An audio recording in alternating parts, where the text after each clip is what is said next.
सभी भक्तजनों को मेरा निवन प्रणाम। राम राम, जय श्री कृष्णा। पूनम सिहाग की दुनिया में आप सभी का बहुत बहुत स्वागत है। श्रीमद् भागवत महापुराण दशम स्कंद 21वां अध्याय वेणु गीत। श्री सुखदेव जी कहते हैं, परीक्षित, शरद ऋतु के कारण वह वन बड़ा सुंदर हो रहा था।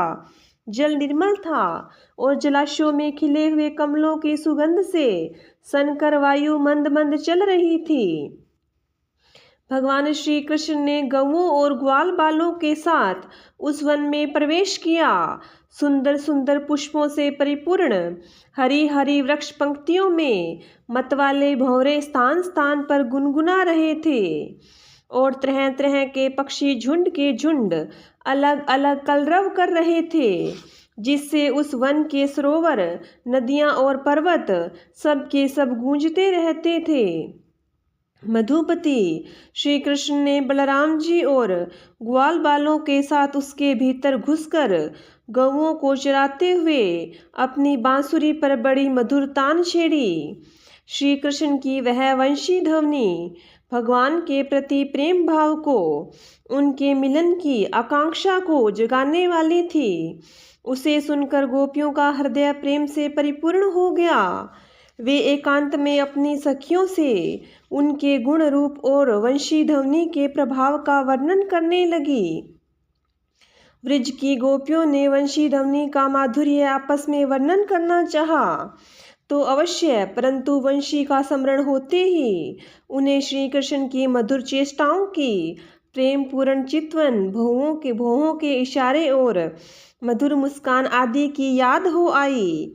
उनकी भगवान से मिलने की आकांक्षा और भी बढ़ गई। उनका मन हाथ से निकल गया।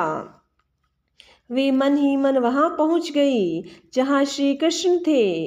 अब उनकी वाणी बोले कैसे, वे उसके वर्णन में भी असमर्थ हो गई। वे मन ही मन देखने लगी कि श्री कृष्ण ग्वाल बालों के साथ वृंदावन में प्रवेश कर रहे हैं।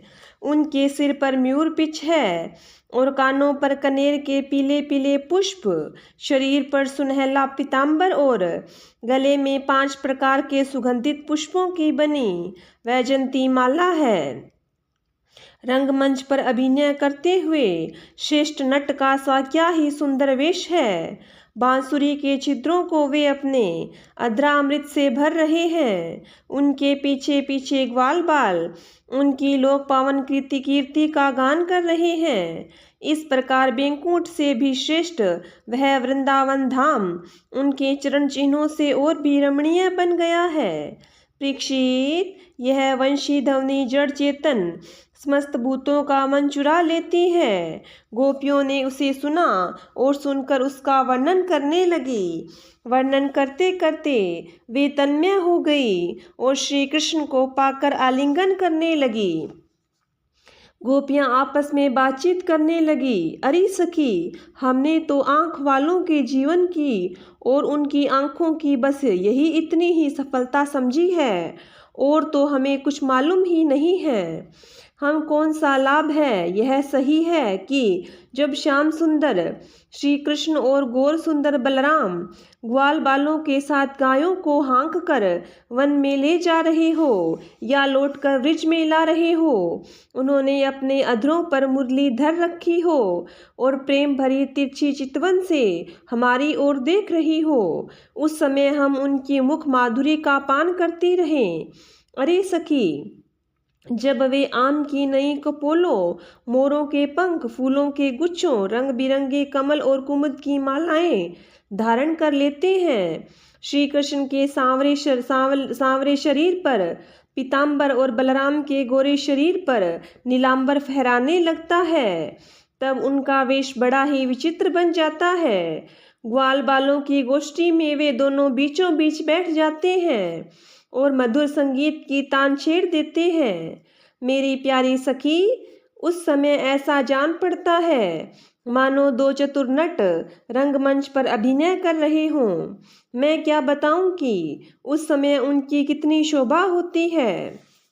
अरे गोपियों, यह वेणु पुरुष जाति का होने पर भी पूर्व जन्म में न जाने ऐसा कौन सा साधन भजन कर चुका है कि हम गोपियों की अपनी संपत्ति दामोदर के अधरों की सुधा स्वयं ही इस प्रकार पिए जा रहा है कि हम लोगों के लिए थोड़ा सा भी रस शेष नहीं रहेगा। इस वेणु को अपने रस से सींचने वाली हरदिंदियाँ आज कमलों के मिस रोमांचित हो रही है और अपने वश में भगवत प्रेमी संतानों को देखकर श्रेष्ठ पुरुषों के समान वृक्ष भी इनके साथ अपना संबंध जोड़कर आंखों से आनंद अश्रु बहा रहे हैं। अरे सखी, यह वृंदावन बैकुंठ लोक तक पृथ्वी की कीर्ति का विस्तार कर रहा है, क्योंकि यशोदानंदन श्री कृष्ण के चरण कमलों के चिन्हों से यह चिन्हित हो रहा है। सखी, जब श्री कृष्ण अपनी मुनि जनो मोहिनी मुरली बजाते हैं तब मोर मतवाले होकर उनकी ताल पर नाचने लगते हैं। यह देखकर पर्वत की चोटियों पर विचरने वाले सभी पशु पक्षी चुपचाप शांत होकर खड़े रह जाते हैं।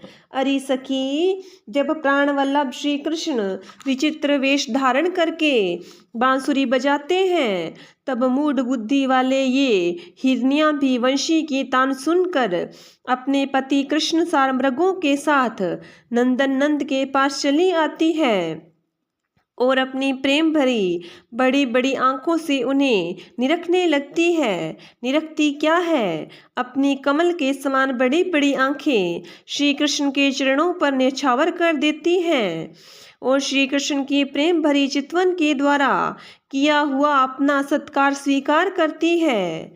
वास्तव में उनका जीवन धन्य है। हम वृंदावन की गोपी होने पर भी इस प्रकार उन पर अपने को न्यौछावर नहीं कर पाती। हमारे घर वाले कूदने लगते हैं। कितनी विडंबना है। अरे सखी, हिरनियों की तो बात ही क्या है।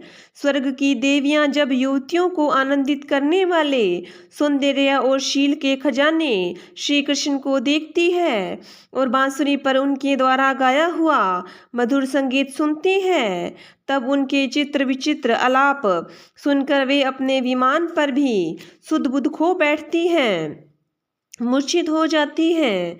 यह कैसे मालूम हुआ सखी?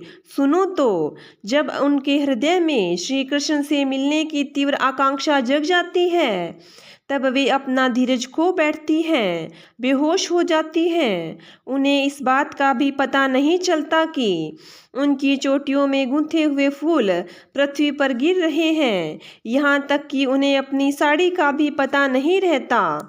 वह कमर से खींचकर जमीन पर गिर जाती है। अरे सखी, तुम देवियों की बात क्या कर रही हो? इन गौओं को नहीं देखती? जब हमारे कृष्ण प्यारे अपने मुख से बांसुरी में स्वर भरते हैं और गौएं उनका मधुर संगीत सुनती है तब ये अपने दोनों कानों के दाने संभाल लेती है, खड़े कर देती है और मानो उनसे अमृत पी रही हो, इस प्रकार उस संगीत का रस लेने लगती है। ऐसा क्यों होता है सखी? अपने नेत्रों के द्वार से श्याम सुंदर को हृदय में ले जाकर वे उन्हें वहीं विराजमान कर देती है और मन ही मन उनका आलिंगन करती है। देखती नहीं हो, उनके नेत्र से आनंद के आंसू छलकने लगते हैं और उनके बछड़ों की दशा तो वो दशा ही निराली हो जाती है। यद्यपि गायों के थनों से अपने आप दूध झरता रहता है, वे जब दूध पीते पीते अचानक ही वंशी ध्वनि सुनते हैं तब मुँह में लिया हुआ दूध का घूंट न उगल पाते हैं और न निगल पाते हैं। उनके हृदय में भी होता है भगवान का संस्पर्श और नेत्रों में छलकते होते हैं आनंद के आंसू। वे ज्यों के त्यों ठिठके रह जाती हैं। अरे सखी, गौएं और बछड़े तो हमारी घर की वस्तु हैं, उनकी तो बात तो जाने ही दो। वृंदावन के पक्षियों को तुम नहीं देखती हो? उन्हें पक्षी कहना ही भूल है। सच पूछो तो उनमें से अधिकांश बड़े बड़े ऋषि मुनि हैं। वे वृंदावन के सुंदर सुंदर वृक्षों की नई और मनोहर कपोलों वाली डालियों पर चुपचाप बैठ जाते हैं और आंखें बंद नहीं करते।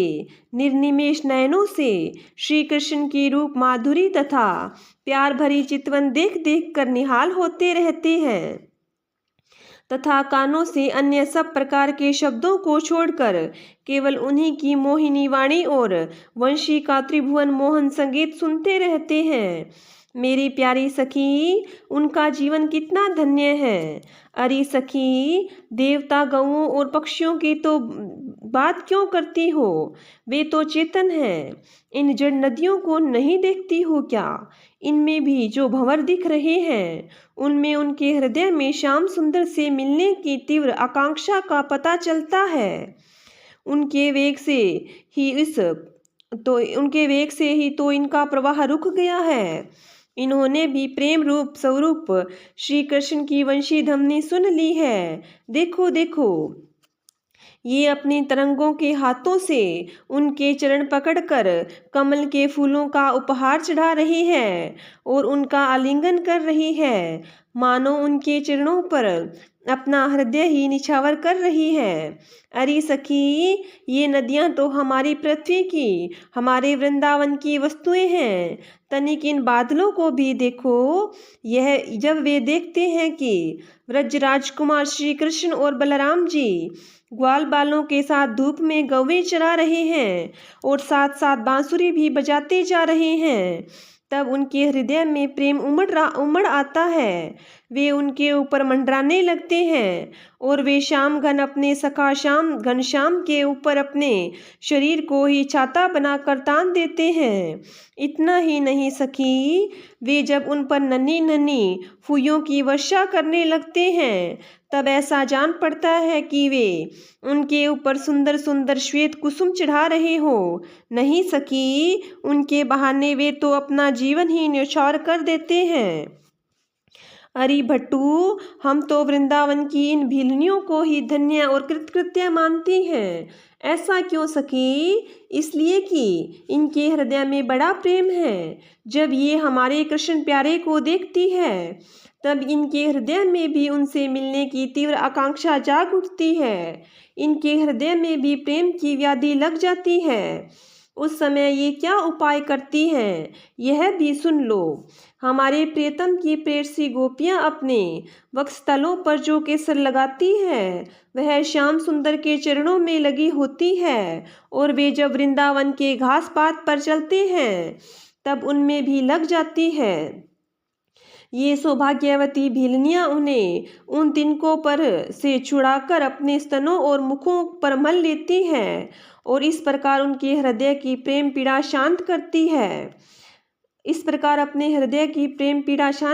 है। अरे गोपियों, यह गिरिराज गोवर्धन तो भगवान के भक्तों में बहुत ही श्रेष्ठ है। धन्य है इसके भाग्य। देखती नहीं तो हो, हमारे प्राण वल्लभ श्री कृष्ण और नयनाभिराम बलराम के चरणों का स्पर्श प्राप्त करके यह कितना आनंदित रहता है। इसके भाग्य की सराहना कौन करे? यह तो उन दोनों का, ग्वाल बालों और गौओं का बड़ा ही सत्कार करता है। स्नान पान के लिए झरनों का जल देता है, गौओं के लिए सुंदर हरी हरी घास प्रस्तुत करता है, विश्राम करने के लिए कंदराएं और खाने के लिए कंदमूल फल देता है। वास्तव में यह धन्य है। अरे सखी, इन सांवरे गोरे किशोरों की तो गति ही निराली है। जब ये सिर पर नौवना दुहते समय गाय के पैर बांधने की रस्सी लपेटकर और कंधों पर फंदा भागने वाली गायों को पकड़ने की रस्सी रखकर गायों को एक वन से दूसरे वन में हाँक कर ले जाते हैं। साथ में ग्वाल बाल भी होते हैं और मधुर मधुर संगीत गाते हुए बांसुरी की तान छेड़ते हैं। उस समय मनुष्यों की तो बात ही क्या, अन्य शरीरधारियों में भी चलने वाले चेतन पशु पक्षी और जड़ नदी आदि तो स्थिर हो ही जाते हैं तथा अचल वृक्षों को भी रोमांच हो आता है। जादू भरी वंशी का और क्या चमत्कार सुनाऊं? परीक्षित, वृंदावन विहारी श्री कृष्ण की ऐसी ऐसी एक नहीं अनेक लीलाएं हैं। गोपियां प्रतिदिन आपस में उनका वर्णन करती हैं और तन्मय हो जाती। भगवान की लीलाएं उनके हृदय में स्फुरित होने लगती। 22वां अध्याय, चीरहरण। श्री सुखदेव जी कहते हैं, परीक्षित, जब हेमंत ऋतु आई उसके पहले ही महीने में अर्थात मार्गशीर्ष में नंद बाबा के व्रज की कुमारियां कात्यायनी देवी की पूजा और व्रत करने लगी। वे केवल हविष्यान ही खाती थी। राजन, वे कुमारी कन्याएं पूर्व दिशा में क्षितिज लाल होते होते यमुना जल में स्नान कर लेती और तट पर ही देवी की बालुकामयी मूर्ति बनाकर सुगंधित चंदन, फूलों के हार, भांति भांति के नैवेद्य, धूप दीप, छोटी बड़ी भेंट की सामग्री, पल्लव, फल और चावल आदि से उनकी पूजा करती। साथ ही हे कात्यायनी, हे महामाये, हे महायोगिनी, हे सबकी एकमात्र स्वामिनी, आप नंद नंदन श्री कृष्ण को हमारा पति बना दीजिए। देवी, हम आपके चरणों में नमस्कार करती हैं। इस मंत्र का जप करती हुई वे कुमारियां देवी की आराधना करती। इस प्रकार उन कुमारियों ने, जिनका मन श्री कृष्ण पर निछावर हो चुका था, इस संकल्प के साथ 1 महीने तक भद्रकाली की भली भांति पूजा की कि नंदन नंद श्याम सुंदर ही हमारे पति हो। वे प्रतिदिन उषा काल में ही नाम ले लेकर एक दूसरी सखी को पुकार लेती और परस्पर हाथ में हाथ डालकर ऊंचे स्वर से भगवान श्री कृष्ण की लीला तथा नामों का गान करती हुई यमुना जल में स्नान करने के लिए जाती। एक दिन सब कुमारियों ने प्रतिदिन की भांति यमुना जी के तट पर जाकर अपने अपने वस्त्र उतार दिए और भगवान श्री कृष्ण के गुणों का गान करती हुई बड़े आनंद से जल क्रीड़ा करने लगी। परीक्षित, भगवान श्री कृष्ण सनकादि योगियों और शंकर आदि योगेश्वरों के भी ईश्वर हैं। उनसे गोपियों की अभिलाषा छिपी न रही।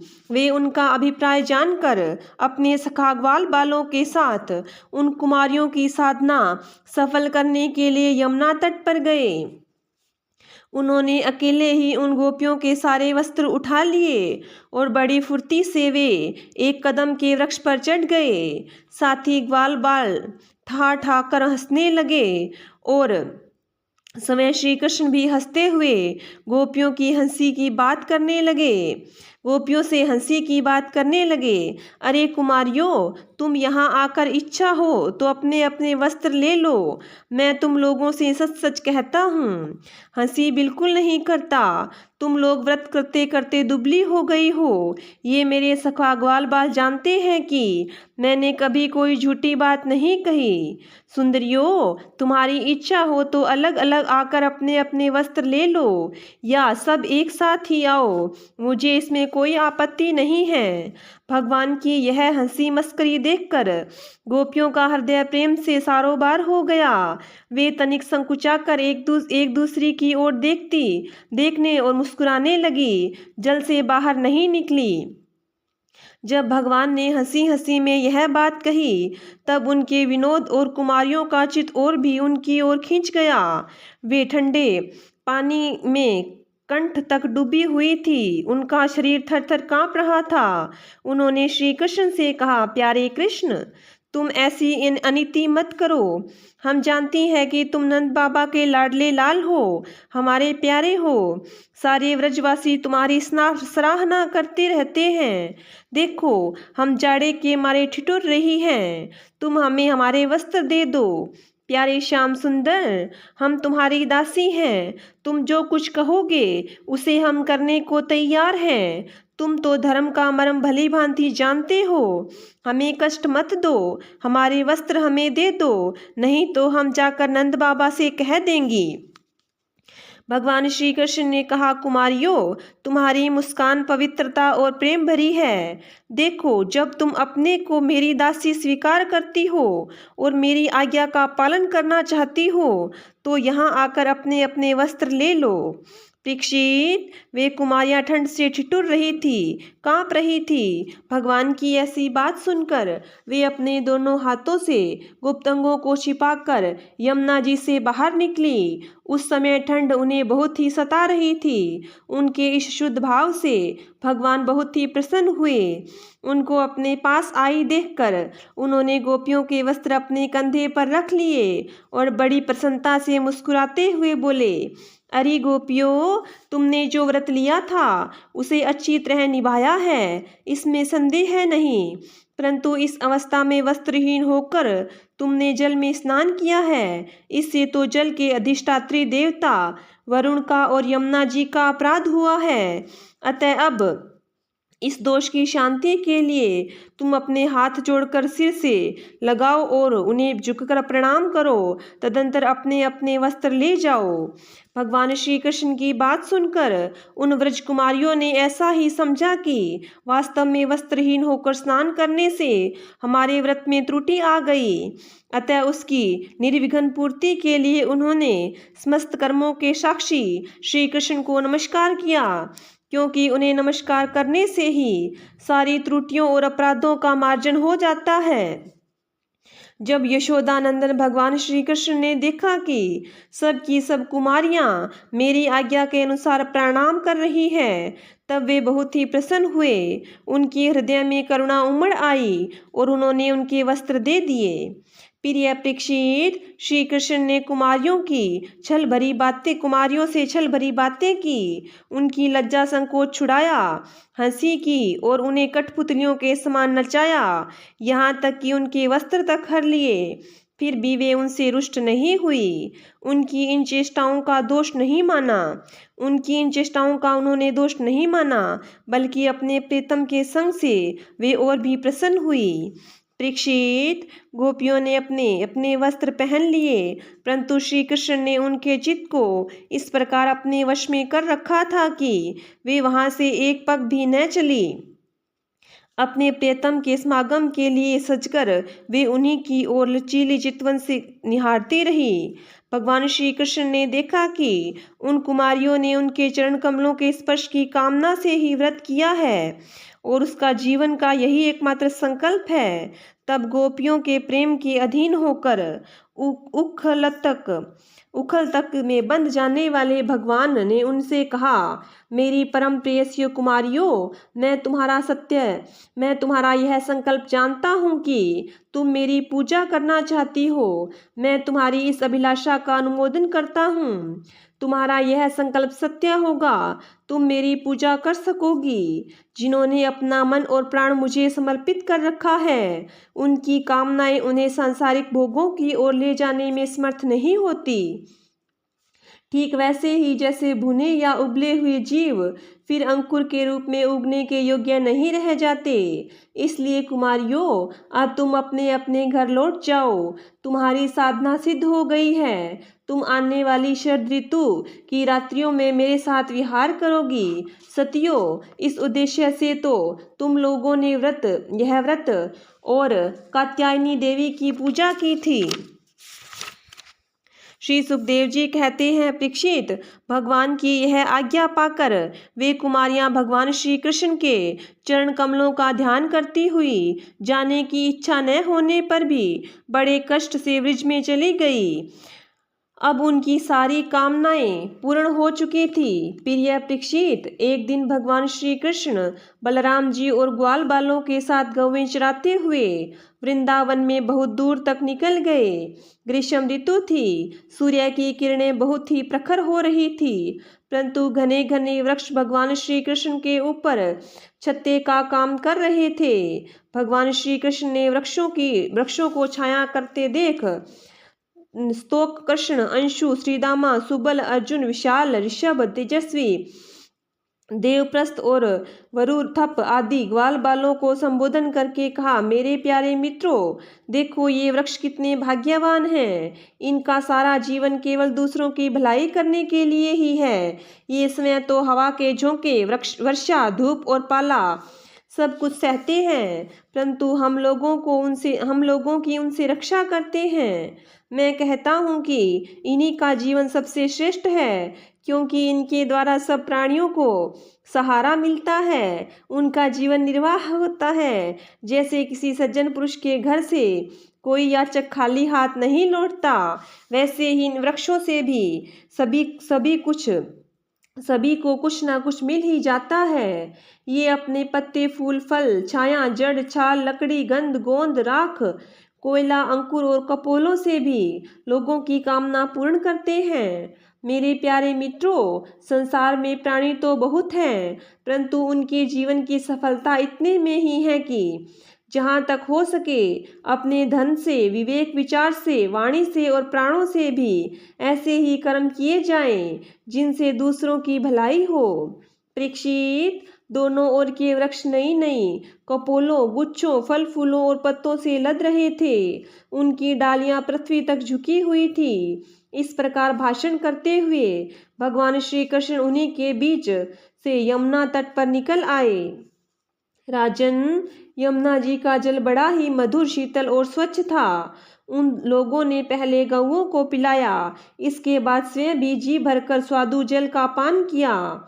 परीक्षित, जिस समय वे यमुना जी के तट पर हरे भरे उपवन में बड़ी स्वतंत्रता से अपनी गौवें चरा रहे थे, उसी समय कुछ भूखे ग्वालों ने भगवान श्री कृष्ण और बलराम जी के पास आकर यह बात कही। 23वां अध्याय, यज्ञ पत्नियों पर कृपा। ग्वाल बालों ने कहा, नैनाभिराम बलराम, तुम बड़े पराक्रमी हो। हमारे चित्तचोर श्याम सुंदर, तुमने बड़े बड़े दुष्टों का संहार किया है। उन्हीं दुष्टों के समान यह भूख भी हमें सता रही है। अतः तुम दोनों इसे भी बुझाने का कोई उपाय करो। श्री सुखदेव जी ने कहा, परीक्षित, जब ग्वाल बालों ने देवकी नंदन भगवान श्री कृष्ण से इस प्रकार प्रार्थना की, तब उन्होंने मथुरा की अपनी भक्त ब्राह्मण पत्नियों पर अनुग्रह करने के लिए यह बात कही। मेरे प्यारे मित्रों, यहाँ से थोड़ी ही दूर पर वेदवादी ब्राह्मण स्वर्ग की कामना से आंगिरस नाम का यज्ञ कर रहे हैं।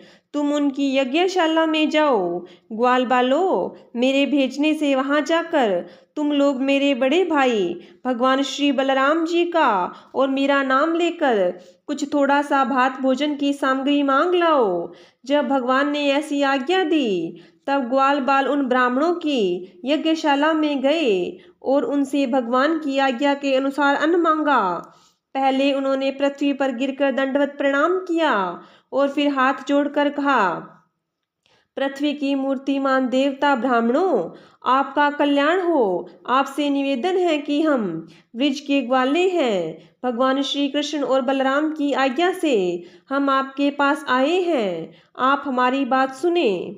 भगवान बलराम और श्री कृष्ण गौवें चराते हुए यहाँ से थोड़ी दूर पर आए हुए हैं। उन्हें इस समय भूख लगी है और वे चाहते हैं कि आप लोग उन्हें थोड़ा सा भात दे दें। ब्राह्मणों, आप धर्म का मर्म जानते हैं। यदि आपकी श्रद्धा हो तो उन भोजनार्थियों के लिए कुछ भात दे दीजिए। सज्जनों, जिस यज्ञ दीक्षा में पशु बलि होती है, उनमें और सोत्रामणि यज्ञ में दीक्षित पुरुष का अन्न नहीं खाना चाहिए। इनके अतिरिक्त और किसी भी समय किसी भी यज्ञ में दीक्षित पुरुष का भी अन्न खाने में कोई दोष नहीं है। परीक्षित, इस प्रकार भगवान के अन्न मांगने की बात सुनकर भी उन ब्राह्मणों ने उस पर कोई ध्यान नहीं दिया। वे चाहते थे स्वर्ग आदि तुच्छ फल और उसके लिए बड़े बड़े कर्मों में उलझे हुए थे। सच पूछो तो वे ब्राह्मण ज्ञान की दृष्टि से थे बालक ही, परंतु अपने को बड़ा ज्ञानवृद्ध मानते थे। परीक्षित, देश काल अनेक प्रकार की सामग्रियां, भिन्न भिन्न कर्मों में विनियुक्त मंत्र, अनुष्ठान की पद्धति, ऋत्विज, ब्रह्मा आदि यज्ञ कराने वाले अग्नि देवता, यजमान, यज्ञ और धर्म, इन सब रूपों में एकमात्र भगवान ही प्रकट हो रहे हैं। वे ही इंद्रियातीत परब्रह्म ब्रह्मा भगवान श्री कृष्ण स्वयं ग्वाल बालों के द्वारा भात मांग रहे हैं। परंतु इन मूर्खों ने, जो अपने को शरीर ही माने बैठे हैं, भगवान को भी एक साधारण मनुष्य ही माना और उनका सम्मान नहीं किया।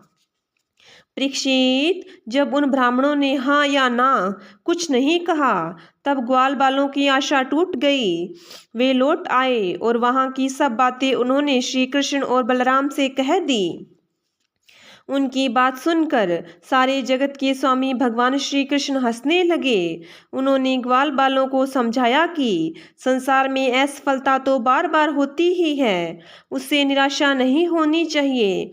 बार बार प्रयत्न करते रहने से सफलता मिल ही जाती है। फिर उनसे कहा, मेरे प्यारे ग्वाल बालों, इस बार तुम लोग अपनी पत्नियों के पास जाओ और उनसे कहो कि इस बार तुम लोग उनकी पत्नियों के पास जाओ और उनसे कहो कि राम और श्याम आए हैं, तुम जितना चाहोगे उतना भोजन वे तुम्हें दे देंगी।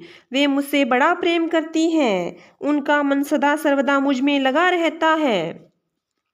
अब की बार ग्वाल बाल पत्नीशाला में गए। वहां जाकर देखा तो ब्राह्मणों की पत्नियां सुंदर सुंदर वस्त्र और गहनों से सज धज कर बैठी हैं। उन्होंने द्विज पत्नियों को प्रणाम करके बड़ी नम्रता से कहा, आप विप्र पत्नियों को हम नमस्कार करते हैं, आप कृपा करके हमारी बात सुने। भगवान श्री कृष्ण यहाँ से थोड़ी दूर पर ही आए हुए हैं और उन्होंने ही हमें आपके पास भेजा है। वे ग्वाल बाल और बलराम जी के साथ गौवें चराते हुए इधर बहुत दूर आ गए हैं। इस समय उन्हें और उनके साथियों को भूख लगी है, आप उनके लिए कुछ भोजन दे दें। दीक्षित, वे ब्राह्मणियाँ बहुत दिनों से भगवान की मनोहर लीलाएं सुनती थी, उनका मन उनमें लग चुका था। वे सदा सर्वदा इस बात के लिए उत्सुक रहते कि किसी प्रकार श्री कृष्ण के दर्शन हो जाए। श्री कृष्ण के आने की बात सुनते ही वे उतावली हो गई। उन्होंने बर्तनों में अत्यंत स्वादिष्ट और हितकर भक्ष्य, भोज्य, लोह्य और चोष्य 4 प्रकार की भोजन सामग्रियां ले ली और भाई बंधु पति पुत्रों को रोकते रहने पर भी अपने प्रियतम भगवान श्री कृष्ण के पास जाने के लिए घर से निकल पड़ी, ठीक वैसे ही जैसे नदियां समुद्र के लिए। क्यों न हो, न जाने कितने दिनों से पवित्र कीर्ति भगवान श्री कृष्ण के गुण, लीला, सौंदर्य और माधुर्य आदि का वर्णन सुन सुनकर उन्होंने उनके चरणों पर अपना हृदय निछावर कर दिया था।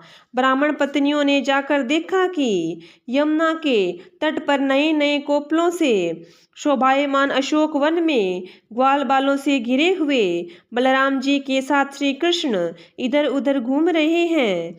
उनके सांवले शरीर का सुनहला पीतांबर झिलमिला रहा है, गले में वनमाला लटक रही है, मस्तक पर मोर पंख का मुकुट है, अंग अंग में रंगीन धातुओं से चित्रकारी कर रखी है। नए नए कोपलों के गुच्छे शरीर में लगाकर नट का सा वेश बना रखा है। एक हाथ में अपने सखा ग्वाल बाल के कंधे पर रखे हुए और दूसरे हाथ से कमल का फूल नचा रहे हैं। कानों में कमल के कुंडल हैं, कपोलों पर घुंघराली अटके लटक रही है और मुख कमल मंद मंद मुस्कान की रेखा से प्रफुल्लित हो रहा है। परीक्षित, अब तक अपने प्रियतम श्याम सुंदर के गुण और लीलाएं अपने कानों से सुन सुनकर उन्होंने अपने मन को उन्हीं के प्रेम के रंग में रंग डाला था, उसी में सरोबार कर दिया था। अब नेत्रों के मार्ग से उन्हें भीतर ले जाकर बहुत देर तक वे मन ही मन उनका आलिंगन करती रही और इस प्रकार उन्होंने अपने हृदय की जलन शांत की।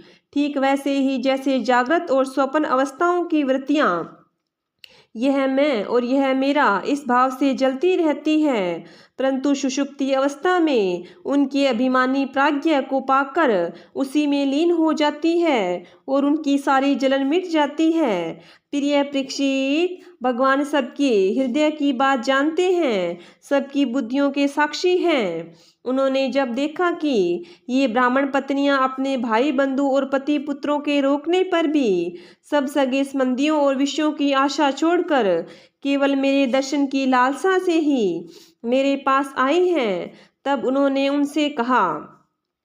उस समय उनके मुखारविंद पर हास्य की तरंगे अटखेलियां कर रही थी। भगवान ने कहा, महाभाग्यवती देवियों, तुम्हारा स्वागत है, आओ बैठो, कहो हम तुम्हारा क्या स्वागत करें।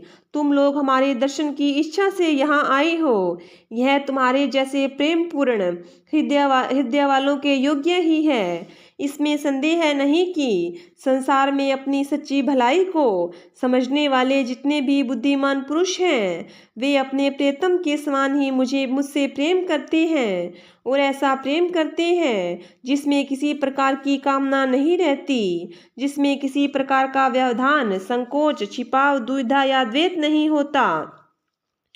प्राण, बुद्धि, मन, शरीर, स्वजन, स्त्री, पुरुष, पुत्र और धन आदि संसार की सभी वस्तुएं जिसके लिए और जिसकी सन्निधि से प्रिय लगती हैं, उस आत्मा से, परमात्मा से, मुझ श्री कृष्ण से बढ़कर और कौन प्यारा हो सकता है। इसलिए तुम्हारा आना उचित ही है। मैं तुम्हारे प्रेम का अभिनंदन करता हूँ। परंतु अब तुम लोग मेरा दर्शन कर चुकी, अब अपनी यज्ञशाला में लौट आओ। तुम्हारे पति ब्राह्मण गृहस्थ हैं, वे तुम्हारे साथ मिलकर ही अपना यज्ञ पूर्ण कर सकेंगे। ब्राह्मण पत्नियों ने कहा, अंतर्यामी श्याम सुंदर, आपकी यह बात निष्ठुरता से पूर्ण हो।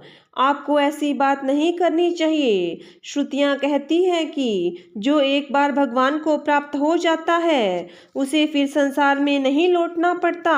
आप अपनी यह वेदवाणी सत्य कीजिए। हम आपके समस्त सगे संबंधियों की आज्ञा का उल्लंघन करके आपके चरणों में इसलिए आई हैं कि आपके चरणों से गिरी हुई तुलसी की माला अपने केशों में धारण करें। स्वामी, अब हमारे पति, पुत्र, माता पिता, भाई बंधु और स्वजन संबंधी हमें स्वीकार नहीं करेंगे, फिर दूसरों की तो बात ही क्या है।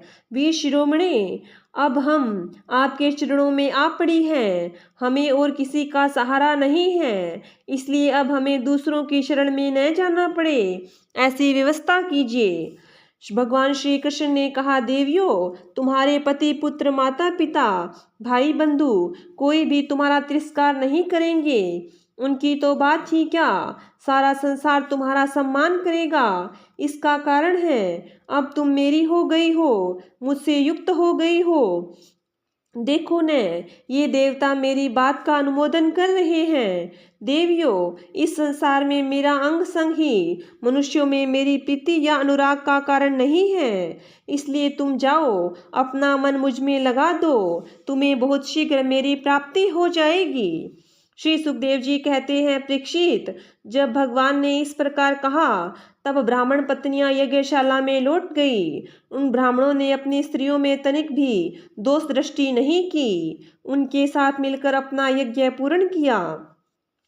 उन स्त्रियों में से एक को आने के समय ही उनके पति ने बलपूर्वक रोक लिया था। इस पर उस ब्राह्मण पत्नी ने भगवान के वैसे ही स्वरूप का ध्यान किया जैसे कि बहुत दिनों से सुन रखा था। जब उसका ध्यान जम गया तब मन ही मन भगवान का आलिंगन करके उसने कर्म के द्वारा बने हुए अपने शरीर को छोड़ दिया।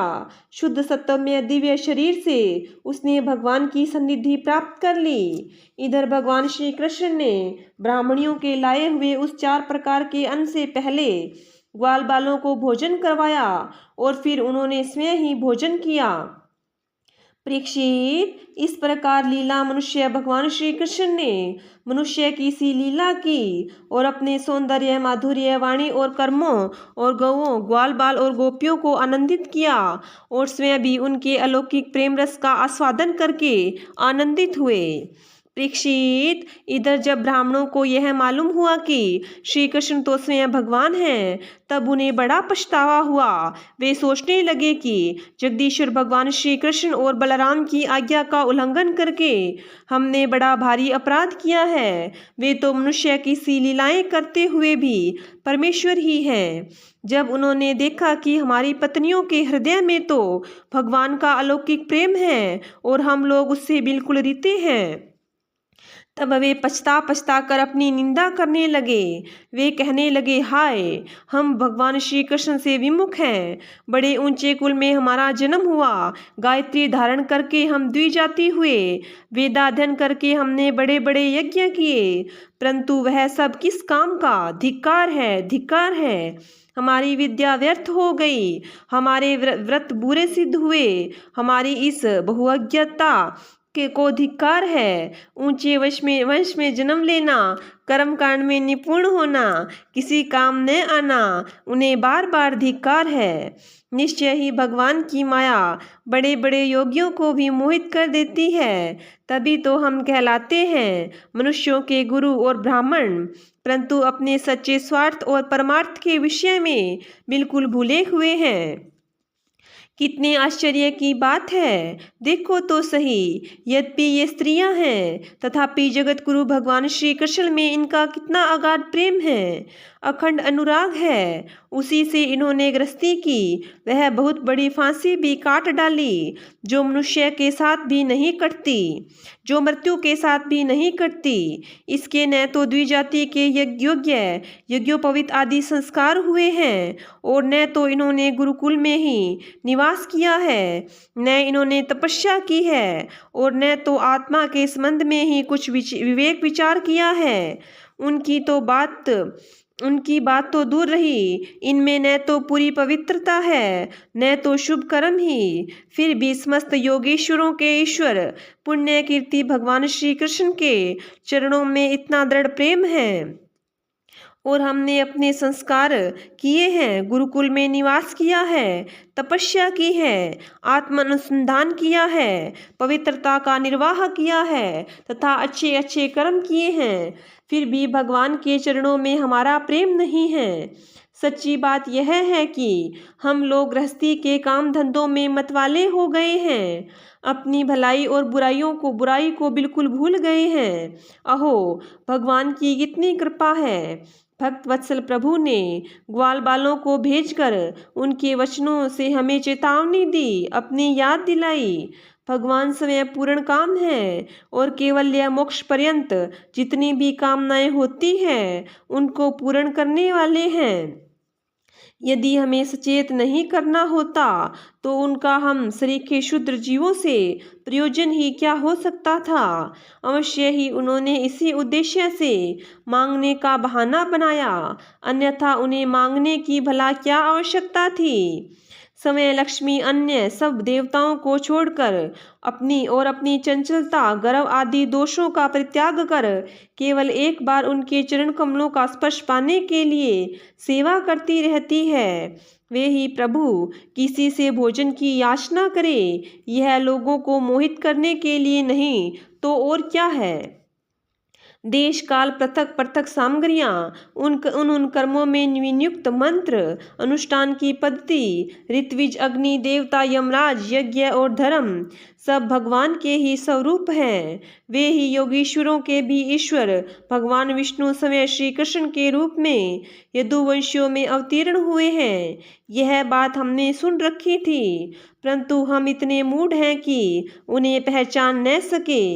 यह सब होने पर भी हम धन्याति धन्य हैं, हमारे अहोभाग्य हैं।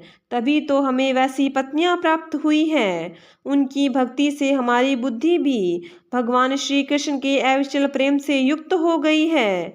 प्रभु, आप अचिंत्य और अनंत ऐश्वर्यों के स्वामी हैं। श्री कृष्ण, आपका ज्ञान अबाध है। आपकी ही माया से हमारी बुद्धि मोहित हो रही है, और हम कर्मों के पचड़े में भटक रहे हैं। हम आपको नमस्कार करते हैं। वे आदि पुरुषोत्तम भगवान श्री कृष्ण हमारे इस अपराध को क्षमा करें, क्योंकि हमारी बुद्धि उनकी माया से मोहित हो रही है, और हम उनके प्रभाव को न जानने वाले अज्ञानी हैं। परीक्षित, उन ब्राह्मणों ने श्री कृष्ण का तिरस्कार किया था, अतः उन्हें अपने अपराध की स्मृति से बड़ा पश्चाताप हुआ, और उनके हृदय में श्री कृष्ण बलराम के दर्शन की बड़ी इच्छा भी हुई, परंतु कंस के डर के मारे वे उनके दर्शन करने न जा सके। श्रीमद् भागवत महापुराण 10वां स्कंद 23वां अध्याय समाप्त। बोलिए विष्णु भगवान की जय हो, बोलिए कृष्ण भगवान की जय हो।